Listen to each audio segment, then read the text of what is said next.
এখান থেকে অনেক দূর। এন্ড দেখতেই পাচ্ছেন এখানে কিন্তু অনেক গাড়ি অলরেডি যাচ্ছে। আমরা আছি এখানে লালমনিরহাট কাউন্টারে। তো চলেন এখান থেকে রওনা করে দিই হানিফ বাসটা নিয়ে। লালমনিরহাট থেকে আমরা ছেড়ে দিলাম ঢাকার উদ্দেশ্যে। এটা হচ্ছে সকাল 6টার গাড়ি। চলেন পুরা ধরে টান দিয়ে আমরা বের হয়ে যাই। এদিকে ভলভো আসছে, মানে ভুলে লেগে আসছে, কারণ এদিকে আমাদের এদিকে ভলভো চলে না, এত গাড়ির চাপ। হয়তো রোডে কাজ চলতেছে। ও হালকা হালকা হালকা। লালমনিরহাটে কিন্তু সকাল সকাল কেন জানি খুব জ্যামজট মনে হচ্ছে। আস্তে আস্তে আস্তে আস্তে। সুন্দর সুন্দর সুন্দর, পারফেক্ট। মারা যাওয়া লাগবে, কিন্তু সামনে গাড়ি আছে। ওয়েট, আমাদের গাড়িতে তেল কি ঠিকঠাক আছে? হ্যাঁ ঠিক আছে, তেল। এখন যদি আমাদের গাড়িটার সামনে গেলেই হয়। আয় ওস্তাদ, আরে কেমনে যাবে, সামনেও গাড়ি আছে। খাওয়া দাওয়া মুশকিল, প্রচুর প্রচুর ট্রাফিক।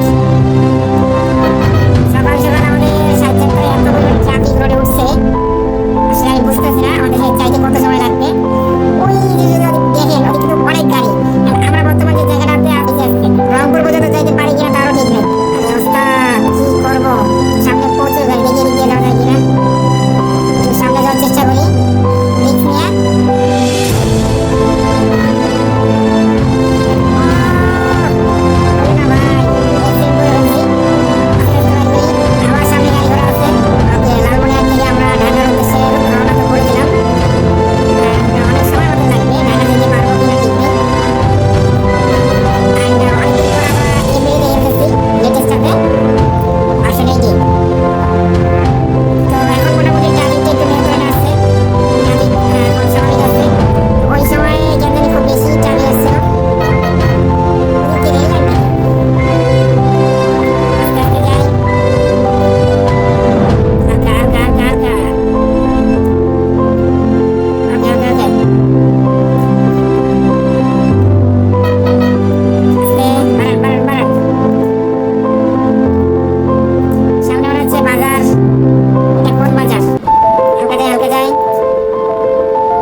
ক্লিয়ার আছে।